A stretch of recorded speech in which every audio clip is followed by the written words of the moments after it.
Hello दोस्तों, CTG career institute के platform पर आपका स्वागत है।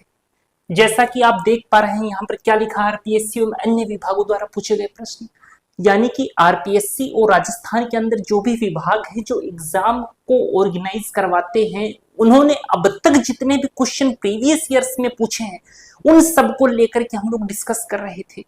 तो उस डिस्कशन को थोड़ा हम आगे बढ़ाएंगे। आरएसएमएसएसबी के 2014 से लेकर के 2023 तक उसने जितने भी क्वेश्चन पूछे हैं उन सब के सब क्वेश्चनों का हम लोग निपटारा कर चुके हैं। अगर आपको वो सीरीज देखनी है तो हमारे चैनल पर उसकी प्लेलिस्ट अवेलेबल है, आप जाकर वहां से देख सकते हैं। तो कोई भी क्वेश्चन यहां पर आपके सामने आए, एक बार खुद से ट्राई जरूर करना है। ये मैं आपको हर बार बताता हूं ताकि आप एक ना एक बार तो उस क्वेश्चन से होकर गुजरे। ठीक है, चलिए स्टार्ट करते हैं। पहला क्वेश्चन है, बहुत ही सिंपल सा क्वेश्चन है, आपको ट्राई जरूर करना है। वेन डायग्राम का क्वेश्चन है। अगर आपने वेन डायग्राम नहीं पढ़ रखा तो आप एक बार प्लेलिस्ट में जाकर परसेंटेज के अंदर मैंने वेन डायग्राम बहुत ही अच्छे से पढ़ा रखा है, वहां पर जाकर के आप वो वीडियो देख सकते हैं।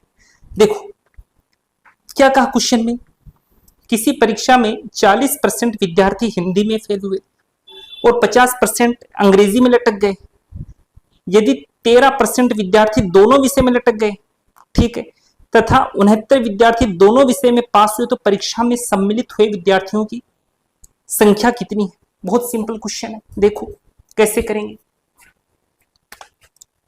क्या कहा इसने, किसी परीक्षा में 40% विद्यार्थी हिंदी में लटक गए, तो हमने एक लड्डू बना दिया हिंदी का और क्या कह दिया कि 40% अभ्यर्थी किस में लटक गए जी, हिंदी में लटक गए।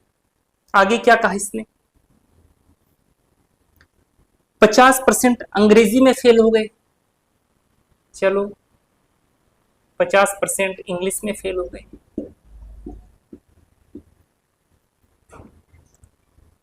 यदि 13% विद्यार्थी दोनों विषय में फेल हो गए और 13% विद्यार्थी ऐसे हैं जो हिंदी में भी फेल हो गए और इंग्लिश में भी फेल हो गए, तो जो कॉमन वाला पोर्शन है इन दोनों लड्डुओं के अंदर, उसी के अंदर 13% लिखेंगे।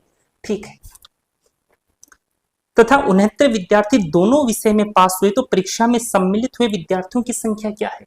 यदि अगर अपने को पास होने वाले अभ्यर्थियों का परसेंटेज मिल जाए तो अपना काम बन जाए, है ना। तो ऐसा देखो कि केवल हिंदी के अंदर कितने अभ्यर्थी फेल हुए। भाई 40% अभ्यर्थी केवल हिंदी में फेल थोड़ी हुए, इसमें कुछ ऐसे भी हैं जो इंग्लिश में फेल हुए।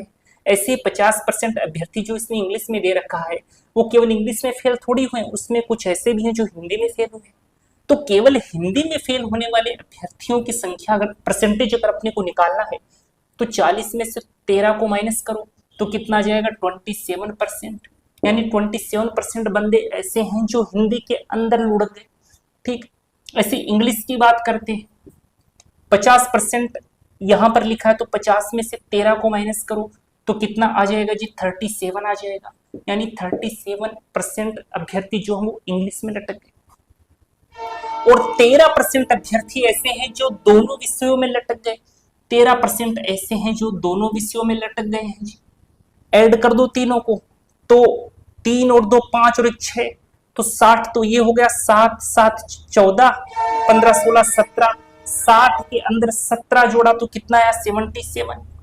यानी 77% अभ्यर्थी हैं जो लटक गए। तो बाकी कितने परसेंट अभ्यर्थी ऐसे बच गए जो एग्जाम को क्रॉस कर गए, तो कितने हैं जी, 23% ऐसे हैं जो पास हो गए। लेकिन वो बोल रहा है यार 23% थोड़े ना है, वो तो 69 हैं। 69 विद्यार्थी ऐसे हैं जो दोनों विषयों में पास हुए। तो जो 69 है वो 23 का कितना गुना है, ये तो 3 गुना है। और हम क्या मानकर चलते हैं, टोटल अभ्यर्थी कितने होते हैं, 100% है। जब 69 23 का 3 गुना है तो इसका भी 3 गुना कर दो ना, इसका 3 गुना कर दोगे तो कितना आ जाएगा, 300। तो टोटल कैंडिडेट कितने हो गए, 300 हो गए। ठीक है, तो ऑप्शन नंबर सेकंड अपना आंसर हो गया। अगला क्वेश्चन देखना, चलो इस क्वेश्चन को देखो। क्वेश्चन में क्या कहा गया है, एक शहर की जनसंख्या इतनी है, प्रथम वर्ष में इस जनसंख्या में 10% की वृद्धि होती है, द्वितीय वर्ष में 15% की वृद्धि हुई, उसके बाद 300 व्यक्ति किसी अन्य शहर में चले गए, तो वर्तमान में शहर की जनसंख्या कितनी है। देखो सारे क्वेश्चन सिंपल सिंपल है, बस थोड़ा सा सोचना है और क्वेश्चन को टिका देना है। देखो एक शहर की जनसंख्या इसमें कितनी दे रखी है जी, 20,000। ठीक है, इसने क्या कहा, प्रथम वर्ष में इस जनसंख्या में 10% की वृद्धि होती है। तो 10% तो 1/10 होता है, इसको वृद्धि की फॉर्मेट में लिखोगे तो 11/10 हो जाएगा। ठीक है, कि पहली साल में 10% की वृद्धि हुई, द्वितीय वर्ष में 15% की वृद्धि हुई। तो 15% कितना होता है, 15% तो 3/20 होता है ना। तो इसको वृद्धि की फॉर्मेट में लिखूंगा तो 23/20 लिख दूंगा। ये समझ में आया ना कैसे लिखा, 15%। देखो 15% जो होता है वो तो 15/100 होता है, 5 से काटोगे तो 5 से 3 बार और ये 2 बार कट जाएगा। ठीक है, आगे ना 3/20 वृद्धि की फॉर्मेट में लिखना है तो पहले 20 था, अब कितना होगा बढ़कर 23, तो उसी को मैंने 23/20 लिखा है। लेकिन इतना कुछ एग्जाम में नहीं करना, डायरेक्ट लिखना है 23/20, क्योंकि इतना टाइम थोड़ी होगा एग्जाम में कि छोटी छोटी चीजें लिखोगे आप। ठीक है, 15% की वृद्धि हुई, उसके बाद 300 व्यक्ति किसी अन्य शहर में चले गए। चलो जी, उन्हें ये शहर पसंद नहीं आया, दूसरे शहर में चले गए, तो इसमें से 300 माइनस कर दो। तो वर्तमान में शहर की जनसंख्या कितनी है, देखो है ना सिंपल सा क्वेश्चन, बस इसको कैलकुलेट कर दो और आंसर अपने हथेली पर आ जाएगा।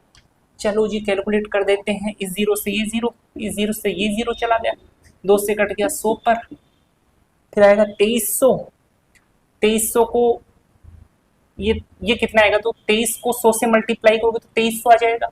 फिर 23 को 11 से मल्टीप्लाई करोगे तो कितना आ जाएगा, 253। तो 2530 में से माइनस कर दोगे 2300 तो कितना आ जाएगा जी, 25,000 आ जाएगा। तो आंसर क्या आ गया अपना, 25,000, ऑप्शन नंबर सेकंड। ये पता है ना मैंने 11 से मल्टीप्लाई किस तरीके से किया, देखो 11 से मल्टीप्लाई करना आप शॉर्ट में सीखो।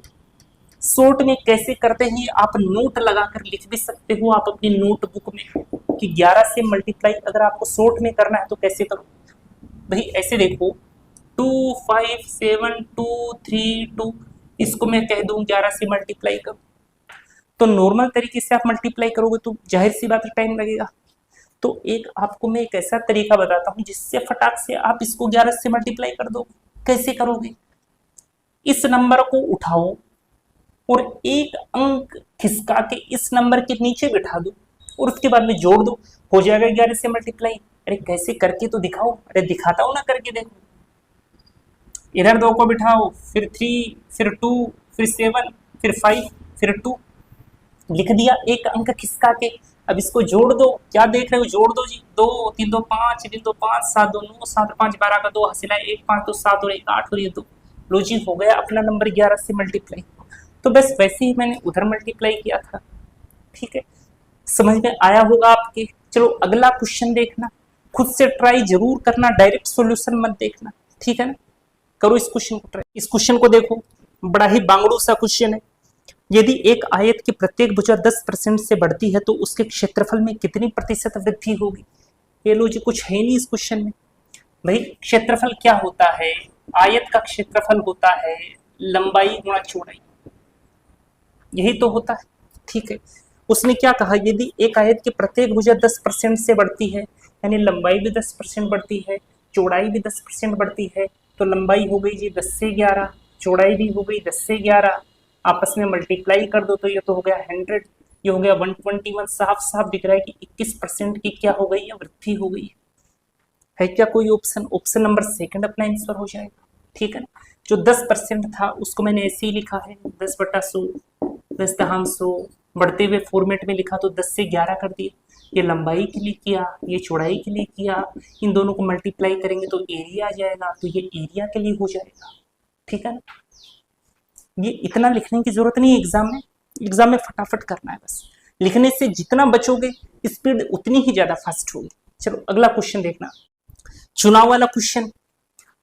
इसके ऊपर एक कंप्लीट लेक्चर तकरीबन 1.5 घंटे का मैंने लिया था, और जितने भी प्रकार के इलेक्शन के ऊपर बेस्ड क्वेश्चन बन सकते थे वो सारे के सारे मैंने उसमें बहुत डिटेल में डिस्कस किए थे। अगर आपको वो लेक्चर देखना है तो परसेंटेज की प्लेलिस्ट बनी हुई है, वहां पर जाकर के आप पूरा कॉन्सेप्ट देख सकते हैं। ठीक है, इस क्वेश्चन को देखो, 2 उम्मीदवारों के बीच चुनाव हुए, चुनाव में डाले गए कुल मतों का 35% मत प्राप्त करके एक उम्मीदवार 15,000 मतों से हार गया। जीतने वाले उम्मीदवार को कुल कितने वोट मिले। देखो, चुनाव में डाले गए कुल मतों का 35%, चलो मान लो कि टोटल वोट थे 100, टोटल वोट कितने थे 100 थे। कुल मतों का 35% प्राप्त करके उम्मीदवार हार गया, एक को 35% वोट मिले, तो दूसरे को कितने परसेंट वोट मिल गए जी, 65% वोट मिल गए। ठीक है, ये महाशय तो हार गए, लेकिन ये जीत गए, बधाई हो इनको कि ये जीत गए। ठीक है, फिर आगे उसने क्या कहा, मत प्राप्त करके उम्मीदवार 15,000 मतों से हार गया। अब यहां देखो आपने 35 से 65 कितना ज्यादा, तो आप कहोगे कि ये तो 30 ज्यादा है। ठीक है ना, अपने अकॉर्डिंग तो विजेता जो है वो इस हारने वाले से 30 ज्यादा मतों से जीता है, लेकिन वो कह रहा है भाई साहब ना, 30 ज्यादा मतों से नहीं जीता, वो तो कितने ज्यादा मतों से जीता है, वो तो 15,000 मतों से, 15,000 मतों से जीता है। तो देख लो जी, 15,000 बराबर है 30 के। वैल्यू किसके निकालनी है, उसने पूछा है जीतने वाले उम्मीदवार को कुल वोट कितने मिले। भी जीतने वाले को तो 65% वोट मिले हैं, तो जिसका पूछा जाए उससे मल्टीप्लाई कर दो, तो कर दो जी 65 से मल्टीप्लाई।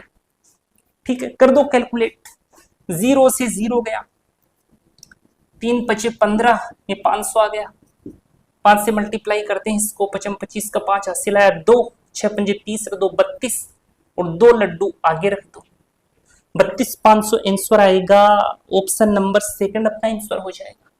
ठीक है, देखो कितना सिंपल सा क्वेश्चन था।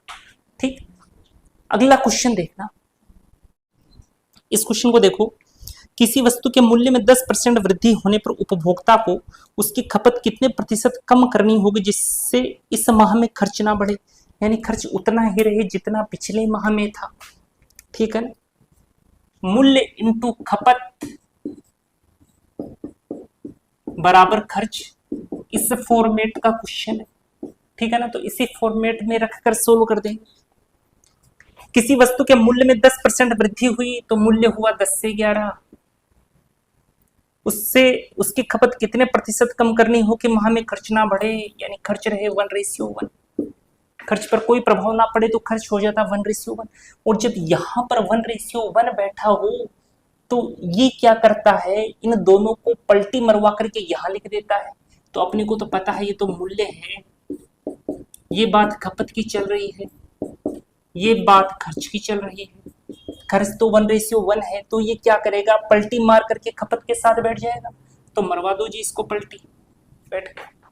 उसने क्या पूछा है अपने से, कितने प्रतिशत कमी करनी होगी खपत में जिससे इस माह में खर्च ना बढ़े। भाई कमी तो कितने की हो रही है, 1 की, कितने के ऊपर, 11 के ऊपर, तो 1 की कमी हो रही है 11 के ऊपर, परसेंटेज में निकालना है तो 100 से मल्टीप्लाई कर दो। ठीक, इसको सोल्व करोगे तो आ जाएगा 9 सही 1/11%, या फिर 9.09%। देख लो ऑप्शन में क्या दे रखा है, दे रखा है उसने 9 से ही 1/11%, तो आंसर क्या हो गया जी अपना 4th नंबर, ऑप्शन अपना आंसर हो गया। बहुत सिंपल क्वेश्चन है, लेकिन मैं आपको 1 बाय 1 सारे क्वेश्चन सोल्व कराऊंगा, चाहे मुझे 10 बारी क्यों ना करवाना पड़े वो क्वेश्चन, ताकि आपकी हैबिट हो जाए, आपको वो क्वेश्चन एक तरीके से याद हो जाए कि इस क्वेश्चन को करने का तरीका क्या है, इस क्वेश्चन को करने का पैटर्न क्या है। ठीक है, अगला क्वेश्चन आएगा, ट्राई करना, इस क्वेश्चन को ट्राई करो। एक चुनाव में 2 उम्मीदवारों को कुल 9,000 मत पड़े, इनमें 15% मतों को अवैध घोषित कर दिया गया, इसमें एक उम्मीदवार को वैध मतों का 52% मत मिला, तो दूसरे उम्मीदवार को कितने वैध मत मिले। बहुत ही आसान क्वेश्चन है। 2 उम्मीदवारों को कुल 9,000, अच्छा कुल 9,000 मत पड़े, लैंग्वेज भी अच्छी लिख रखी है इसने, 9,000 मत पड़े, कहां पड़े, 9,000 मत पड़े, इनमें 15% मतों को अवैध घोषित कर दिया गया, तो इसका 15% निकाल, इसका 10% तो साफ साफ दिख रहा है जी, इसका 10% को 1% निकालो ना, फिर 1% को 15 गुना कर देंगे तो अपने पास क्या आ जाएगा, अपने पास 15% आ जाएगा, तो 1% तो 90 है, इस 90 को 15 से मल्टीप्लाई करोगे तो 1350 इतना आ जाएगा।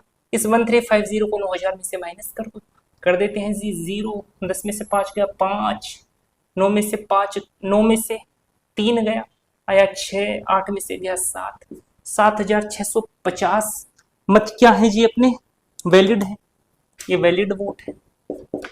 आगे उसने क्या कहा, इसमें एक उम्मीदवार को वैध मतों का 52% मत मिला। जो एक उम्मीदवार है उसे तो इन वैध मतों का 52% मत मिले हैं, ठीक है जी। तो दूसरे उम्मीदवार को कितने वैध मत मिले, तो इसको 52% मिले, तो दूसरे उम्मीदवार को तो 48% वोट मिले हैं। उसने यही पूछा है कि इसका 48% की वैल्यू कितनी होगी, तो निकाल दो इसका 48%, निकाल देते हैं जी। 7650 इंटू 48/100, इस जीरो से ये जीरो कट गया, 5 से काट देते हैं, 5 दूनी 10, 5 एकम 5, बच गया 2, 5 25, 5 3 15, ठीक है। इसको 2 से काट देते हैं, 2 दूना 4, 2 चौके 8, 153 को 24 से मल्टीप्लाई कर दें, 24 तियां 72 का 2 हासिल है 7, 24 पंजे 120, 120 और 7 127 हासिल आ गया 12, 24 एकम 24, 24 और 12 तो 36 होता है जी। तो 3672 अपना आंसर होगा। देखिए जी ऑप्शन 3672, ऑप्शन नंबर 4 अपना आंसर हो जाएगा, ठीक है। जितनी भी कैलकुलेशंस हो बहुत ही शांति के साथ करो, ताकि एक ही बार में आप आंसर तक पहुंच जाओ। बार बार ट्राई करोगे तो टाइम खराब करोगे, टाइम खराब करोगे तो डिमोटिवेट हो जाओगे, एग्जाम के अंदर आते आते क्वेश्चन भी गलत कर बैठोगे या फिर ज्यादा टाइम कंज्यूम कर दोगे उसमें, ठीक है। अगला क्वेश्चन देखना क्या कहा उसने, यदि किसी संख्या के 75% में 75 जोड़कर वही संख्या प्राप्त हो जाए तो वह संख्या क्या है। अभी बता देते हैं जी क्या है संख्या। ये यदि किसी संख्या के 75% में, मान लो संख्या क्या है, x है, इस संख्या का 75% तो पता है 3/4 होता है, तो कितना हो जाएगा जी 3/4x। क्या कहा, यदि किसी संख्या के 75% में 75 जोड़कर वही संख्या प्राप्त हो जाए, यदि इसमें 75 जोड़ दें तो वही संख्या मिल जाए, कौन सी वही संख्या, अरे x मिल जाए। तो उसने पूछा क्या, तो वह संख्या क्या है। देखो सिंपल है ना, x की वैल्यू निकालनी, निकाल देते हैं जी x की वैल्यू। एक काम करो, उसको इसको उधर ट्रांसफर करो तो x कॉमन आ जाएगा।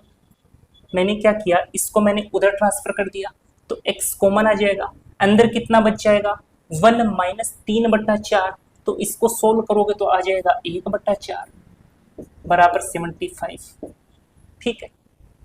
अब इस 75 को इस 4 से मल्टीप्लाई कर दो तो x की वैल्यू आ जाएगी, क्योंकि 4 उधर जाकर के 75 से मल्टीप्लाई होगा, तो हटाओ इस लाइन को यहाँ से और यहाँ पर डायरेक्ट ही लिख दो 4, कर दे मल्टीप्लाई, तो 5 चौके 20 का 0 हासिल है 2, 7 चौक 28 और 2 30, यानी x की वैल्यू कितनी आ जाएगी जी 300, तो अपना आंसर भी कितना हो जाएगा 300। तो ऑप्शन नंबर फर्स्ट अपना आंसर हो गया। देखो कितने सिंपल सिंपल क्वेश्चन पूछ रखे हैं, ठीक है। अगला क्वेश्चन ट्राई करो। क्वेश्चन क्या है कि एक रेडियो के अंकित मूल्य में 8% कटौती करने पर उसका मूल्य रुपए 4600 है, तो इसका अंकित मूल्य ज्ञात कीजिए। अंकित मूल्य में 8% कटौती करने पर, मान लो कि जो मार्किंग प्राइस है वो कितनी है 100, उसने क्या कहा अंकित मूल्य में 8% की कटौती की, 8% की कटौती की तो मूल्य कितना हो गया 92, कटौती करने पर उसका मूल्य 4600 हो जाता है। वो कहता है यार 92 नहीं होता, वो तो 4600 हो जाता है, यानी 92 किसके बराबर है 4600 के, ठीक है जी। उसका अंकित मूल्य ज्ञात कीजिए, 100 की वैल्यू पूछी है तो 100 से मल्टीप्लाई कर दिया मल्टीप्लाई, कैंसिल कर देते हैं जो चीज कैंसिल हो उसे, तो 46 4 2 बार कट जाएगा इससे, ये 2 बार कट गया जी, ये आ गया 2 पंजे 10 50, तो ये कितना गया जी 5000। आंसर क्या हो जाएगा 5000, ऑप्शन नंबर फर्स्ट, ठीक है।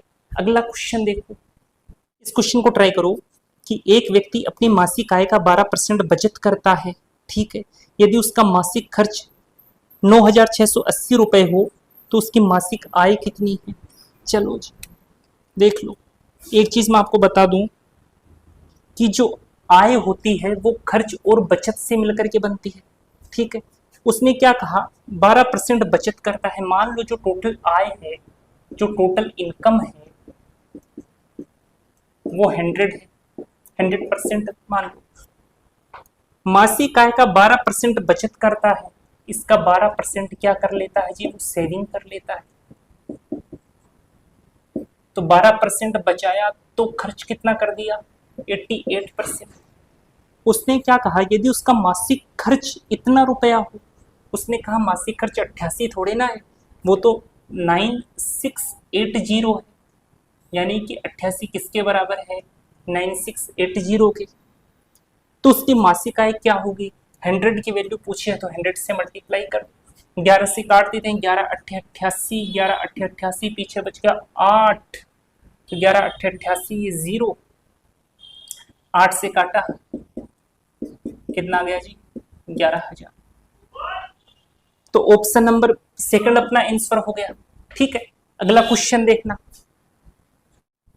देखो क्या कह रहा है, यदि ए की ऊंचाई बी की ऊंचाई से 20% कम हो तो बी की ऊंचाई ए की ऊंचाई से कितने प्रतिशत अधिक है। बात चल रही है जी ए में और बी में। ए की ऊंचाई बी की ऊंचाई से 20% कम है, जो ए की ऊंचाई है उस बी के ऊंचाई से 20% कम है, यदि इसकी 5 है तो इसकी 4 है। मैंने डायरेक्ट रेशियो लिख दिया। ये पता है कैसे लिखे मैंने भाई, मैं बता देता हूँ थोड़ा आपको करके। वैसे आपको डायरेक्ट रेशियोज ही लिखने हैं ताकि आप फटाफट कर सको। उसने क्या कहा, 20% कम है तो इसकी 100 है तो इसकी 80 है, तो 20 चौक 80, 20 25, वही तो मैंने लिखा था डायरेक्ट। ठीक है ना। ए की ऊंचाई बी की ऊंचाई से 20% कम हो तो बी की ऊंचाई ए की ऊंचाई से कितने प्रतिशत अधिक है। बी की ऊंचाई ए की ऊंचाई से, तुलना तो ए से हो रही है तो ए को नीचे बिठा दो। कितना अधिक है, एक अधिक है, मल्टीप्लाई कर दो 100 से, अपने को तो पता है तो 25% होता है, यानी कि 25% अधिक है। ऑप्शन नंबर थर्ड अपना आंसर हो जाए। ठीक है, अगला क्वेश्चन देखो, इस क्वेश्चन को करो। 90 का कितने प्रतिशत 240 होगा। बहुत सिंपल सा क्वेश्चन है, कुछ भी नहीं करना। 90 का कितना प्रतिशत 240 होगा, तो मान लिया 90 का x% क्या होगा जी, 240 होगा। तो x% की वैल्यू कितनी आ जाएगी, 240/90। परसेंटेज हटाया तो इधर 100 से मल्टीप्लाई हो गया। ठीक है, कैंसिल होने वाली चीज कैंसिल कर दो, 3 त्रिका 9, 3 सत्ता 21, 3 अट्ठे 24। ठीक है, ये आ गया 800/3। इसको सोल्व कर दो, 3 दूनी 6, बच गया 2, 3 6 18, बच गया 2, तो 3 6 18, तो 266 से ही 2/3%। ये अपना आंसर आएगा। है क्या कोई ऑप्शन, ऑप्शन नंबर डी अपना आंसर हो जाएगा। ठीक है, अगला क्वेश्चन देखो, इसको बताओ, बताओ जरा बताओ आंसर क्या आएगा। देखो जी, सिंपल सा क्वेश्चन, 300 ग्राम चीनी के घोल में 40% चीनी है, इसमें कितनी ग्राम चीनी मिलाई जाए कि नए घोल में 50% चीनी हो। एलिगेशन और परसेंटेज को मिक्स करके ये क्वेश्चन एलिगेशन में भी पूछा जाता है और परसेंटेज में भी पूछा जाता है। पूछ लिया पटवार 2011 में। 300 ग्राम चीनी के घोल में, चलो जी 300 ग्राम घोल है अपना, क्या बोला उसमें 40% चीनी है, 40% क्या है जी, शुगर है। 40% शुगर है तो मान लो 60% वाटर है। वाटर उसने वैसे घोल दे रखा है अपने, मान लिया वाटर है, वाटर और शुगर का घोल ऐसा मान लिया। इसमें कितने ग्राम चीनी मिलाई जाए, तो हमने मान लिया कि x ग्राम चीनी मिलाई जाए। तो इसमें x ऐड करोगे तो कितना हो जाएगा, 300 + x। इसमें कितने ग्राम चीनी मिलाई जाए कि नए घोल में 50% चीनी हो, 50% क्या हो जी, शुगर हो। ये 50% है तो वाटर भी कितना हो गया जी, 50% हो गया। ठीक है, तो एक चीज देखो, यहाँ पर ऐड क्या किया गया है, शुगर को ऐड किया गया है। तो इस प्रकार के क्वेश्चन में जिस चीज को छेड़ा नहीं गया, जिस चीज में कोई चेंजेस नहीं किए गए, उस चीज को इक्विवेलेंट रख करके आंसर निकालना होता है। तो डाली तो शुगर है उसमें, तो वाटर तो सेम ही है, जितना मोटर इधर है उतना ही मोटर उधर है, तो दोनों को इक्विवेलेंट रख दो, इस क्वांटिटी को और इस क्वांटिटी को इक्विवेलेंट करेंगे। तो 300 का 60% निकालोगे तो कितना आ जाएगा, देखो 10% तो है 30, इस 30 को मल्टीप्लाई करोगे 6 से तो कितना आएगा 180। ठीक है, 300 का 60% कितना हो गया 180 हो गया, बराबर 300 प्लस x 50%, तो 50% वोट रहे तो इसको तो 1/2 लिख दूंगा मैं। ये 2 इधर आएगा, मल्टीप्लाई होगा 180 से, तो ये तो 360 बन जाएगा। 360 में से 300 को माइनस करोगे तो अपने पास तो 60 आ जाएगा जी। तो x की वैल्यू क्या आ गई 60। x हमने किसको माना था, चीनी को, कि इतनी चीनी ऐड की गई, तो चीनी कितनी ऐड की गई 60 ऐड की गई। उसने पूछा क्या कि नए घोल में इसमें कितने ग्राम चीनी मिलाई जाए कि नए घोल में 50% चीनी हो, यानी कि अपने को 60 ग्राम चीनी मिलानी पड़ेगी। तो ऑप्शन नंबर सी अपना आंसर हो जाएगा। ठीक है, अगला क्वेश्चन देखना, इस क्वेश्चन को करो। यदि नीता का वेतन पायल के वेतन से 25% अधिक है तो पायल का वेतन नीता के वेतन से कितने % कम होगा।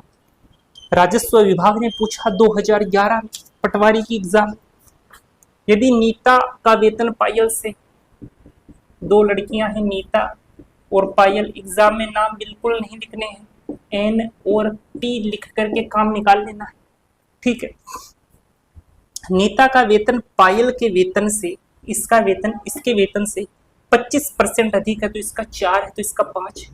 डायरेक्ट रेशियो यूज कर लिए मैंने, जैसे अभी पिछले क्वेश्चंस में मैंने आपको बताया था। ठीक है, तो उसने पूछा क्या, तो पायल का वेतन, तो इसका वेतन इसके वेतन से कितने % कम है, तुलना इससे हो रही है तो नीचे बैठा दो। कितना कम है, साफ साफ दिख रहा है कि 1 कम है, परसेंटेज में निकालना है तो 100 से मल्टीप्लाई कर दो, तो कितना % कम है जी 20% कम है। तो ऑप्शन नंबर सेकंड अपना आंसर हो गया। ठीक है, अगला क्वेश्चन देखो क्या बोला उसने, एक टोकरी में रखे सेबों में से 36% सेब खराब हैं। यदि इस टोकरी में अच्छे सेबों की संख्या 144 हो तो कुल सेबों की संख्या कितनी है। माना कुल सेब कितने हैं, माना कुल सेब, ये सब नहीं लिखना एग्जाम में, कुल सेब बराबर 100। राइटिंग के नंबर नहीं मिलते, नंबर तो सही करने के मिलते हैं, तो लिखने से बचो। वैसे मैं लिख इसलिए देता हूं ताकि समझ में आ जाए। रखे सेबों में से 36% खराब है, इनमें से 36% तो बेकार है, खाने वाले ही नहीं है। 36% खराब है, अरे 36 खराब है तो निगेटिव चीज ये पकड़ते हो, कुछ पॉजिटिव भी देखो ना। 36% खराब है तो 64% अच्छे भी तो है ना, 64% अच्छे।